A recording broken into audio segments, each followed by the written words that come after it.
Hello and welcome to Minute with a Member, brought to you by the Broward County Black Chamber of Commerce. I'm Shahiwa Jarrett Gellin, your host for today.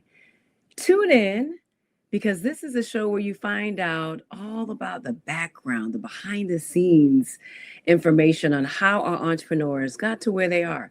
We often see them living the life, living their dreams, but there's a story behind that, and this show highlights it. We have a special guest that I'm excited to introduce to you today. Welcome to the show, Mrs. Terriann McKenzie of McKenzie Cleaning. Welcome, Terriann. Hey Shahiwa, how are you? I'm good. I'm good. Happy to have you here.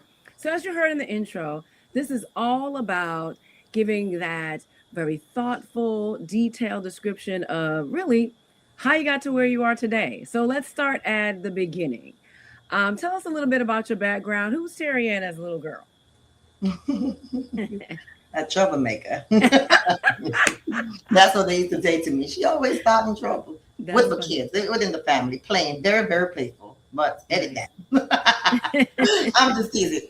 I am first generation here in the United States. I'm from Jamaica. And I you came up at what age? came to the United States when I was 14 years old. I started high school here, 97 Okay. senior high school. Go class of 95. Okay. So your folks moved from Jamaica to Miami when you were a teenager. What was that like for you, that transition? It was different because in Jamaica, we had a very good quality of life. And when we came here, it was starting over from scratch, Yeah, I can imagine. starting over for my parents and fresh new start for us, more so for my parents' hard work. They came, left their careers, and started over here. Wow. What did they do once they got here? What My type of work? mom became an RN, and my dad Mhm. became a teacher. My dad Okay. also taught at Miami Central later after I left. Okay. Yeah. Very nice. So you came over at 14, you graduate from high school, and I heard you. You gave your shout out to the class of 95. Yeah. What did you do thereafter? What did you do once you After I graduated? left high school, I went to Miami-Dade on a softball scholarship, Oh, and then I went to Florida State. Then I came back and graduated from FIU. Then I went to Nova. Did my bachelor's at FIU, bachelor's in English. Was supposed to go to law school, didn't. okay. Ended up at Nova where I did my master's in human resources in management. Okay. So what were you doing for work in that time? You're going to FIU, then Nova. What were you doing to sustain yourself? I was a teacher. Shout out to all the teachers. Okay, Yeah. nice. Teaching what specifically? I was teaching language arts at Oh, Miami Norland Senior High School and Dillard High School. Yeah. very And then back nice. at Miami Central too, but I was a substitute teacher there. Mhm. Cool. Okay, so then let me ask you this. So you graduate, you're working as a teacher, but now you own a cleaning business. So tell me, where did you get the idea for this cleaning business? True story. Uh, I watched the movie Made in Manhattan with Jennifer Lopez. Yeah, yeah, yeah, yeah. And my light switch went off. Went off. I said, I always wanted. I love to clean. I'm always a child that was clean. I said, people will pay for this. So my Okay. friend Isaac showed me how to set the business, like right after the movies. Coming from the movies, went back to the house. He was like, "Let me show you how to start a business." I was like, "Yeah, let's do it." He was like, Wow.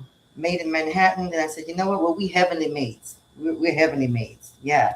So he started it. Went to Sunbit to register the business, Hmm. 2003, and Heavenly Maids was born.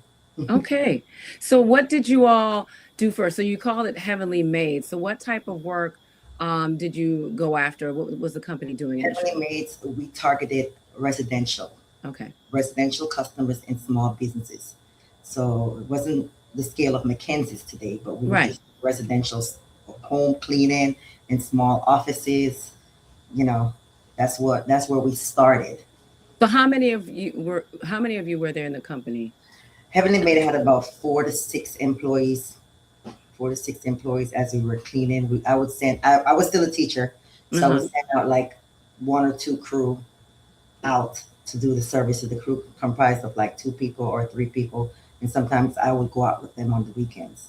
Okay, so that was kind of like you were working full time, started this business, had employees. I mean, that's pretty cool, Terrian. And then on the weekends, you still didn't get a break. You were working a little bit in Uh, your company as well.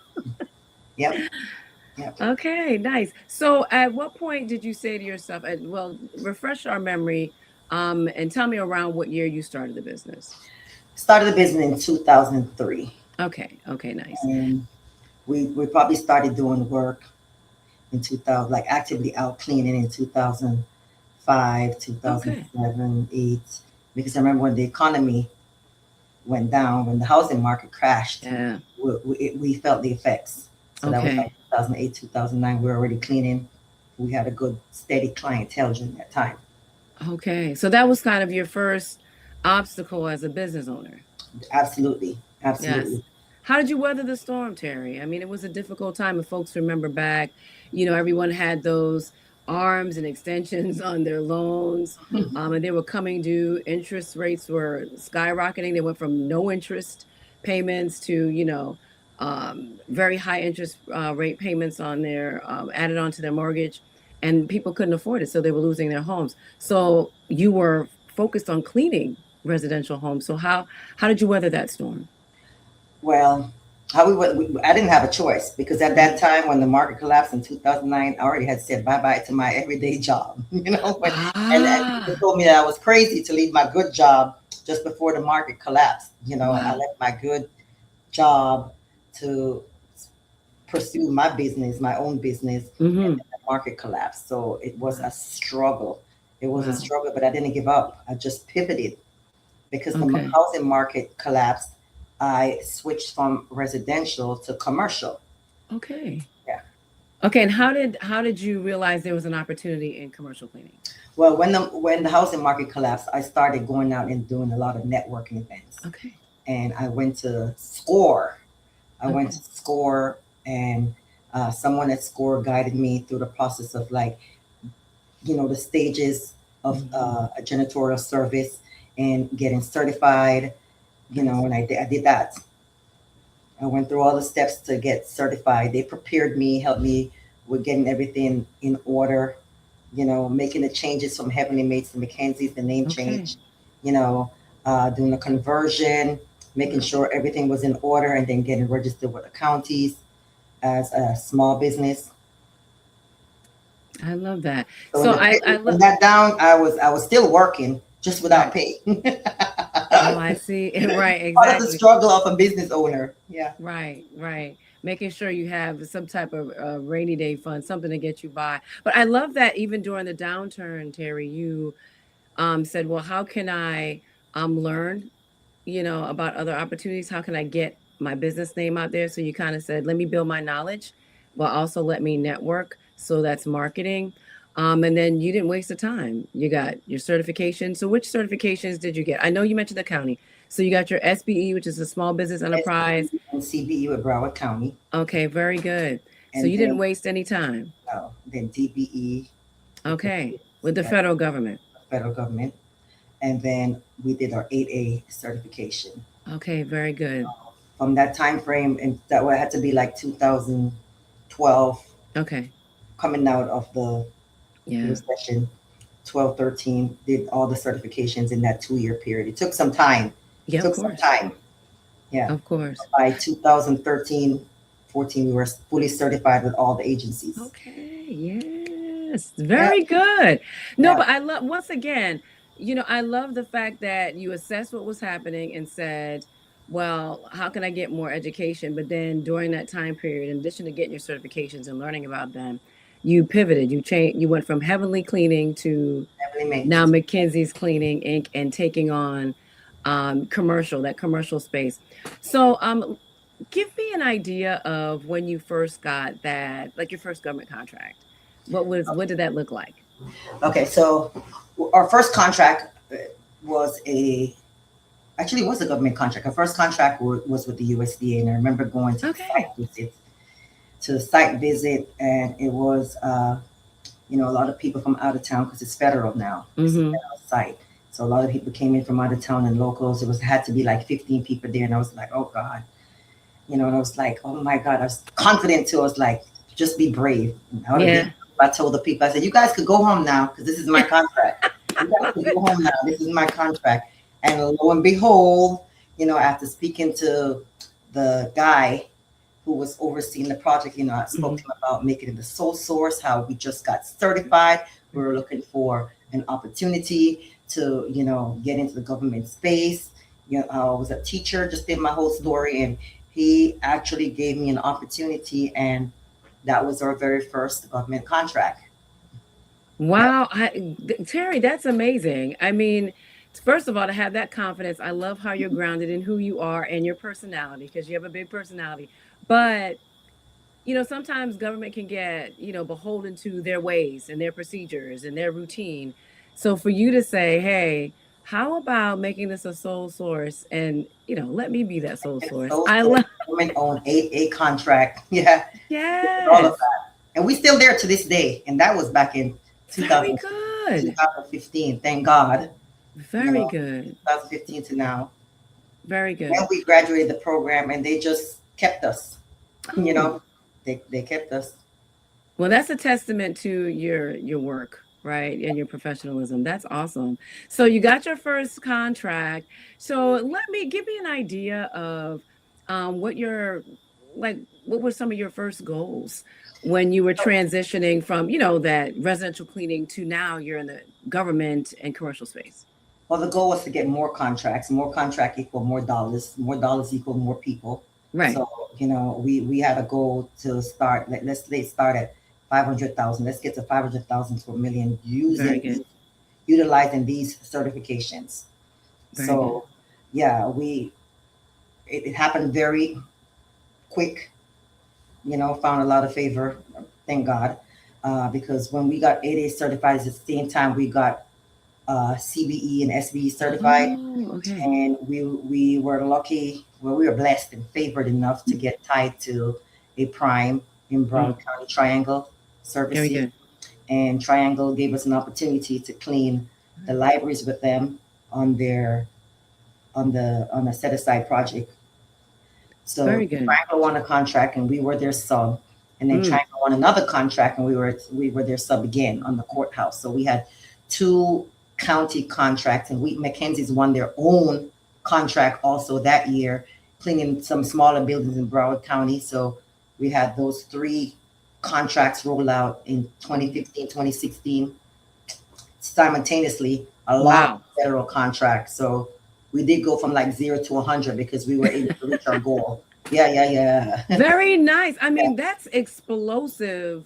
That's explosive growth. yeah. So you were able to work as a subcontractor with Triangle, and you mentioned that you all were doing the libraries. How many libraries were you We responsible for under cleaned that? 10 libraries, I Okay, think 9 or 10 libraries under Triangle, and then very we good. also cleaned the courthouse. The courthouse, the new courthouse, was a very, I think it's like 18 or 20 floors there, Okay. and they gave us 25% of that. So we did Okay. like 9 floors there as well.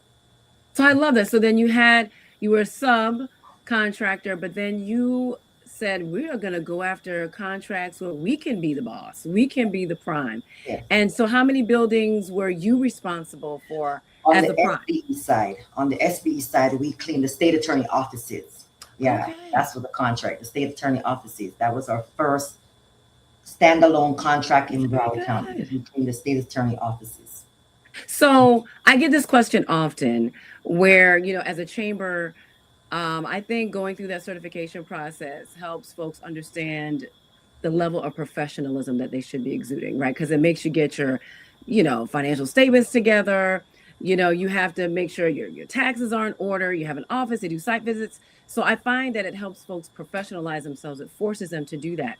But in addition to that, there are opportunities. But folks always ask, well, I'm going through all of this. Are there really opportunities? So Terry, just briefly, just tell me how you believe that having those certifications helped your business. Having those certifications most definitely helped me with my business because there were no other doors being open. I Like, see. in the public sector, the market is so huge, Yeah. and you have all of these property management companies Yeah. I would be competing against. Mhm. So certification programs do help small business because they have contracts that are set aside specifically for small businesses. I love that. Yeah. And clearly you were able to utilize that for your first three contracts. And I love how you set that goal at 500,000 and boom. Yeah. We're You able to had get an SBE contract because the state attorney, I think the state attorney buildings were SBE, and then on the okay. CBE side, Triangle won it, but they had to give a certified Right. CBE firm a portion of it. So we didn't win it outright, but it was win for us nonetheless. I love We that. got to learn from Triangle, how to be a prime ourselves and how to be, how to manage our business Very good. because they gave us full control of everything. Very good. And when you say everything, what does that mean? Well, we had our own management, our own equipment, our own staff, Very good. you know, our own payroll, I love everything. that. And that's so critical. I wanted you to just describe that a little bit because sometimes folks go in as subs and they don't get that experience. The prime takes that away from them. And so you don't really get to grow and understand the mechanics of operating the business. And that's what you're supposed to learn as a sub before you go out there as a prime. So I love that you got a true, solid subcontracting experience that allows you to kind of go out there and be a prime so quickly. Let me ask you this, Terry. So here you are conducting business, you're a prime as well as a sub, and you're growing. Tell me a little bit about how you managed that growth internally, because you're obviously have to hire folks, and that process for some business owners, especially small business owners, can be difficult. So tell us a little bit about how you handle that growth. Well, to grow, talent needs a team. Talent needs a team to be terrific. And I couldn't do it by myself. I couldn't do the office management and the project management and the scheduling management, or all of the things that come along with Right. a business by myself. So you have to hire right. You have to get your team together. I couldn't Yeah. do it without a team. I had to get people in the office. I had to put people in charge. I had to get people in management. Had to get the right accountant. Had to get the right attorney. As you grow, you need all of those Yeah. pieces of the puzzle, and that's something you're going to constantly need for every Mhm. level. I love that. So I know that often it's said with many businesses, not just small, but the folks you kind of start with aren't the folks sometimes that can grow with you. So how are those conversations? I mean, how did you handle you know kind of letting go some folks because they really weren't ready or had the proper skills for the next level of your company? Yeah, I've had very difficult times where I had to let go of people. Terriann McKenzie, the boss, is different from Terriann McKenzie, the person. So Terriann Yeah. McKenzie, the person, might like an Yeah. employee, but it stunts your growth when you keep people along on the journey when it's time to separate or grow. Like if you have to always be assessing the Mhm. situations, and the growth of the company and following your vision for the company. And sometimes, unfortunately, some people who start with you don't get to finish with you. Right. However, we do have a lot of people who are still in the game, Right. employees and staff, office staff like that are still here. Since I've been doing McKenzie's full time, I've been here at least 11 years.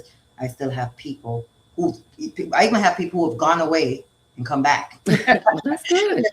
Yeah, yeah. So That's it's good. like, I have people go away on a contract and go with the other contract and then go work for another company and then call me and say, hey, you have something. I would prefer to work with McKenzie. So, and I have I office love staff it. who are here for, the beginning stages, and then they go away and then they come back. And then Nice. we're currently hiring now. We're always assessing because for the next level, sometimes the people from the previous level don't fit the next level. And it's not nothing personal. It's Right. just business. So that's why Terriann McKenzie, the CEO of McKenzie's, have to make decision that, like, Yeah. are you a fit for this next level or this next season? And sometimes it isn't.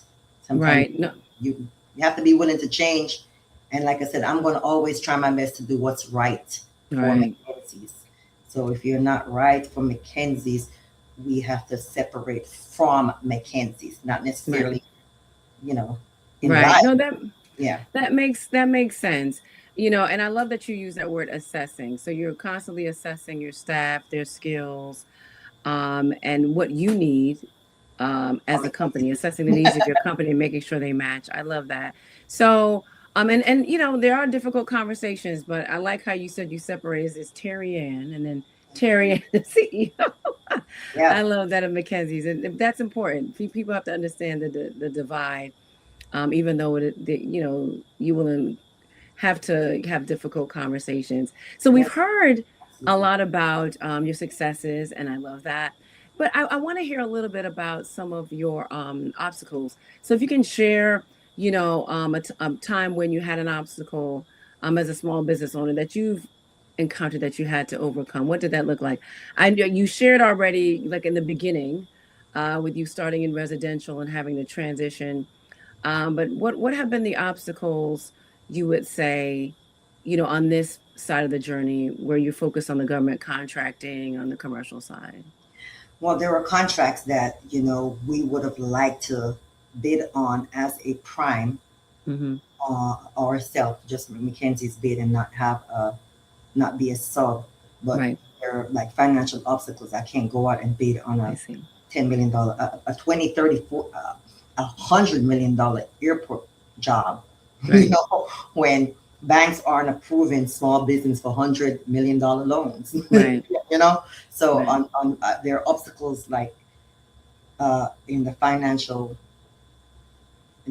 side of the business where we would Right. like to bid on a project, but we're not able to bid on the project just Yeah. yet because we have to have those financial backings with the Uh, institution or with a prime. So there are instances where we'd like to be a prime, but it's just not time yet because financially, you know, we can't okay.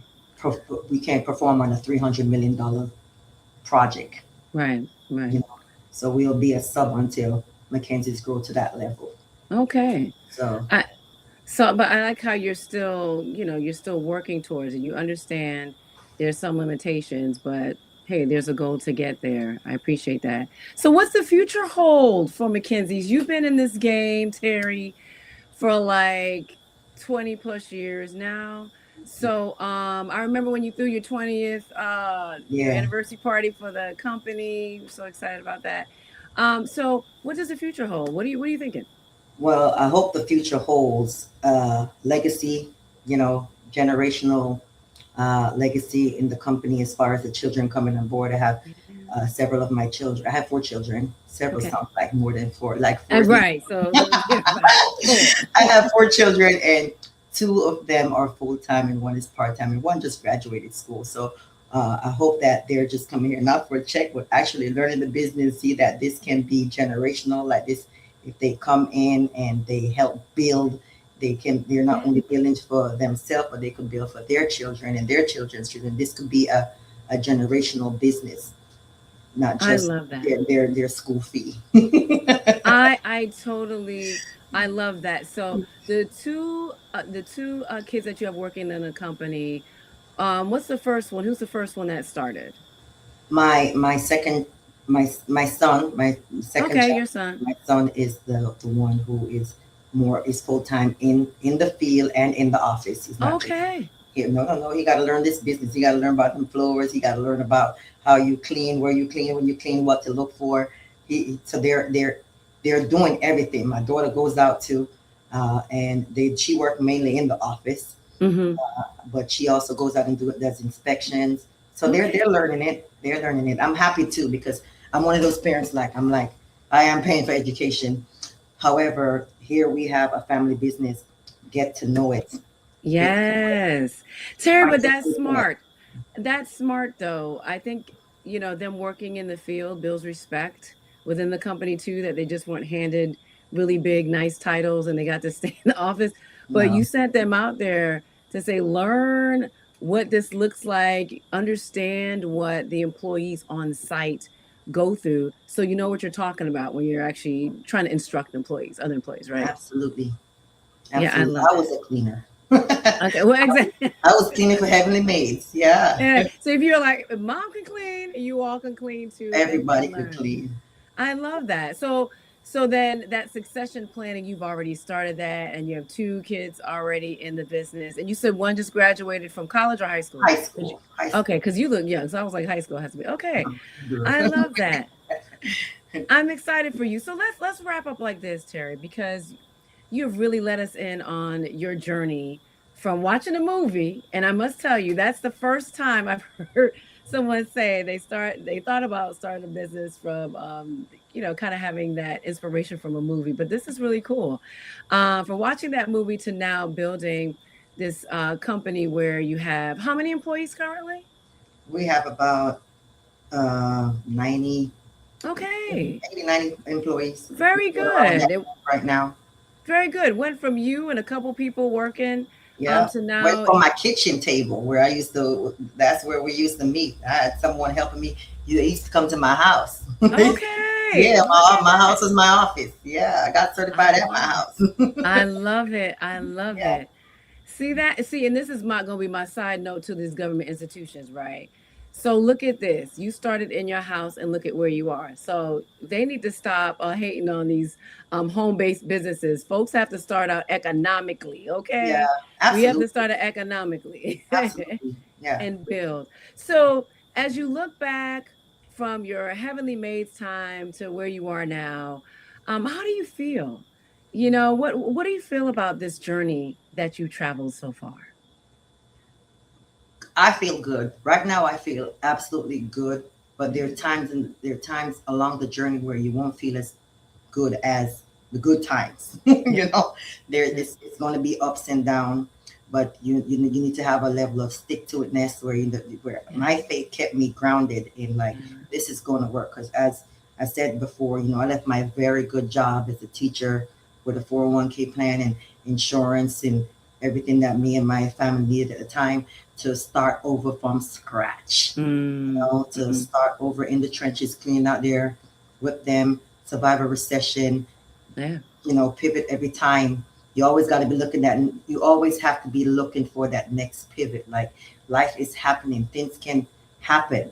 True. Things can happen that cause you to not be a residential cleaning service anymore, but now a commercial cleaning space. You have to be willing to like change. So I feel good that now in this space, my kids are getting involved. That makes me feel Mm, ecstatic because I'm never, ever, ever, I'm trying to tell them, come work for the business, come work for the business. No, have children, they got an education from Mackenzie's and they have other aspirations they could follow. They're not all doing it, but the ones that are, I'm just like excited about it because it gives me hope that this can yeah. be a legacy. So at this moment, I feel full. I feel like we could go somewhere. This Yeah. Mackenzie's could go somewhere. Like this can be for not only me and my children, but their children and their children. Yeah. If we have that open mindset that things can change and then sometimes we have to pivot. We're a cleaning company now. I don't know what we'll end up being Mm, in the long run, or we could have Mackenzie Holding and we have a whole bunch of other entities on the love just that. starting Mackenzie. So I'm very positive and hopeful that that's the way it will turn out. I'm encouraging my I kids love to that. rely on their faith as I did with Mackenzie's. I love that, Terry. And I think that that's the perfect way to end because it's forward looking and it's so hopeful. And it's something that you created and taking that leap of faith, putting your trust in your faith, your God and saying, I'm going to, have some belief that I can do this and that I'm being guided in the right direction. And obviously, the hard work you put in. I do recall us talking, and you said sometimes it's hard because we're going to keep it real on the show. Yeah, Sometimes it's hard and you don't want to be there. But most times. when you're not there, okay, most times, okay, we'll say most times. But you also said, but when you're not there, what? I realized that I need to be there. Yeah, that This you is where I realize need to be. Yeah. yeah, I love that. I love that. So thank you for sharing your story with us today, Terriann. And I know that folks have learned something from you here today with all the tidbits of advice and just being willing to detail a piece of your story. I know will help another entrepreneur. So thank you for being here. You're welcome. Thank you for having me. And remember, God first in everything. I truly believe that. Thank you. Well, guys, thank you for joining us for another episode of Minute with a Member. This was wonderful. I love these warm and fuzzy conversations, but as you can see, they're not all warm and fuzzy because sometimes there are serious obstacles that we face when starting our businesses.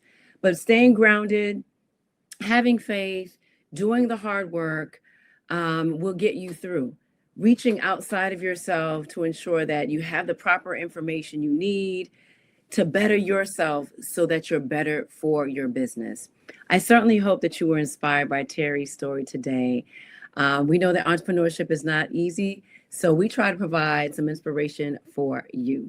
Make sure you join us next time on Minute with a Member, brought to you by Broward County Black Chamber of Commerce. Thank you.